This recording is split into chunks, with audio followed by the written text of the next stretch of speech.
আসসালামু আলাইকুম ভিউয়ার্স, কেমন আছেন সবাই? আল্লাহর অশেষ রহমতে আলহামদুলিল্লাহ ভালো আছি। তো ছোটো একটা উদ্যোগ নিলাম। আমার ছোটো একটা গরুর খামারের পাশাপাশি চিন্তা করলাম যে একটা কোয়েলের ছোটো করে খামার দিব। যদিও আমি খামার দিছি প্রায় 1 মাস, যে কোনো কারণবশত একটু ব্যস্ততার কারণে ভিডিও দিতে পারিনি। তো আমার এই ঘরটা হচ্ছে 9.5 ফিট বাই 10.5 ফিটের মতো।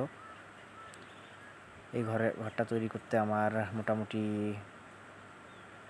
22,000 টাকার মতো খরচ হয়েছে সবসহ। দেখি ইনশাআল্লাহ যে এই সেক্টরটায় আমি কাজ করা শুরু করব। দেখা যাক কী হয়, আল্লাহ ভরসা। যদি লাভজনক ব্যবসা হয় তাহলে এখানে আশা করা যায় যে খাঁচা সিস্টেমে যদি পালন করা যায় ওরকম 1400 থেকে 1500 পাখি পালন করা যাবে। আপাতত ফ্লোরিং পদ্ধতিতে 500 পাখি দিয়ে শুরু করতে চাচ্ছি।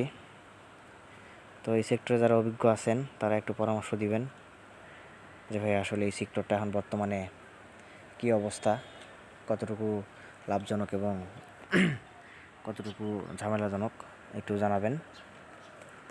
তো এই ছিল আজকের আমার ভিডিও। ভালো লাগলে লাইক করবেন, আর পারলে চ্যানেলটা একটু সাবস্ক্রাইব করেন।